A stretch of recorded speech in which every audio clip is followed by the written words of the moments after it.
Hello students. तो flashback series में हम कर रहे थे इंडियन इकोनॉमी का लास्ट चैप्टर। उसमें कुछ कॉन्सेप्ट यानी कि चाइना के बारे में हमने कल के वीडियो में पढ़ लिया।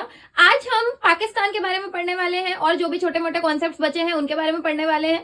इसके बाद मैं आपको बताऊंगी कि कैसे हम डेमोग्राफिक प्रोफाइल के अकॉर्डिंग, डेवलपमेंट के अकॉर्डिंग तीनों कंट्रीज में जज करते हैं कि कौन सी कंट्रीज ने ज्यादा ग्रोथ करी।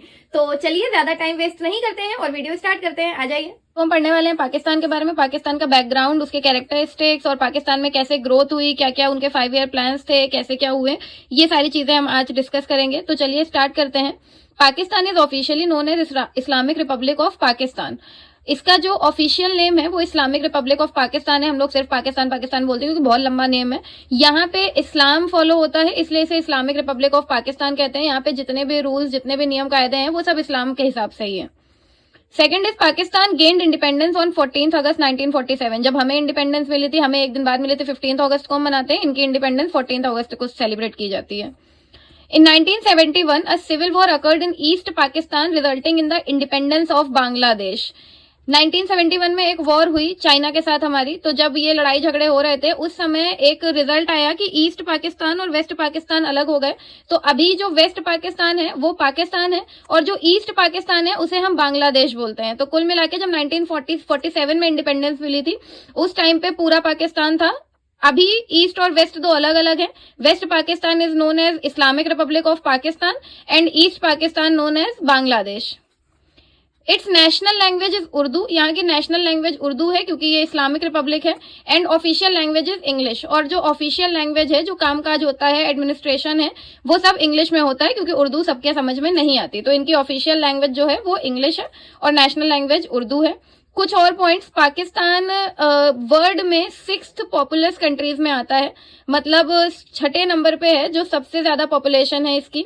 और सेकंड इस्लामिक कंट्रीज पॉपुलेशन में आता है, मुस्लिम कंट्रीज में आता है कि मतलब वो 2nd नंबर पे है जहां पे सबसे ज्यादा मुस्लिम पॉपुलेशन रहती है।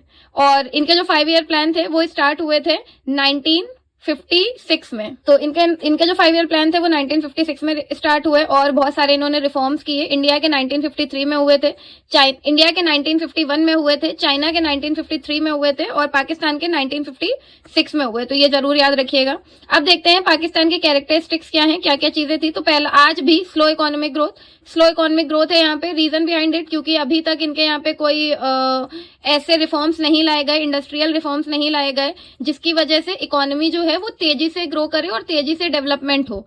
तो यही रीजन है जिसकी वजह से यहाँ पे इकोनॉमिक ग्रोथ जो है वो बहुत स्लो है as compare to India and China. Second is military rule. यहाँ पे मिलिट्री रूल चलता है, मतलब गवर्नमेंट तो बनाई जाती है बट यहाँ पे रूल मिलिट्री करती है, मिलिट्री के हिसाब से चीजें होती हैं।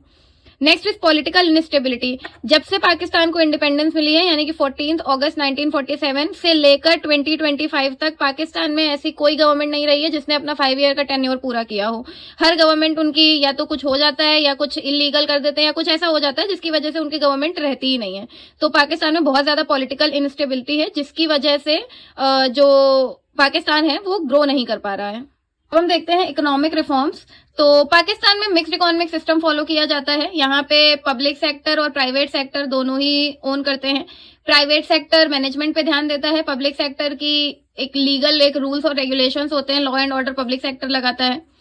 Next green revolution. जैसे इंडिया में ग्रीन रिवॉल्यूशन फेज आया वैसे जो पाकिस्तान के भी इकोनॉमिक रिफॉर्म्स थे वहां पे भी ग्रीन रिवॉल्यूशन हुआ जिससे उनके यहाँ पे एग्रीकल्चर में बूस्ट देखने को मिला, एग्रीकल्चर बढ़ा जिससे पाकिस्तान की जो इकोनॉमी थी, जो जीडीपी थी, वो थोड़ा बहुत बैलेंस हुई, संभली, सुधरी। D nationalisation. एक टाइम ऐसा आया कि उन्होंने जो पहले तो हम गवर्नमेंट सारी चीजें करती थी, गवर्नमेंट के रूल्स थे, उसके बाद उन्होंने डी नेशनलाइजेशन करना स्टार्ट कर दिया, मतलब कि गवर्नमेंट अपने एक तरीके से अपना जो कंट्रोल था वो कम करने लगी। फाइनेंशियल सपोर्ट, पाकिस्तान को बहुत ज्यादा फाइनेंशियल सपोर्ट दिया गया। यूके, न्यूजीलैंड, ये कुछ कंट्रीज ऐसी थी जिन्होंने पाकिस्तान को फाइनेंशियली सपोर्ट किया और पाकिस्तान एक तरीके फाइनेंशियली स्टेबल हो पाया इनके सपोर्ट की वजह से।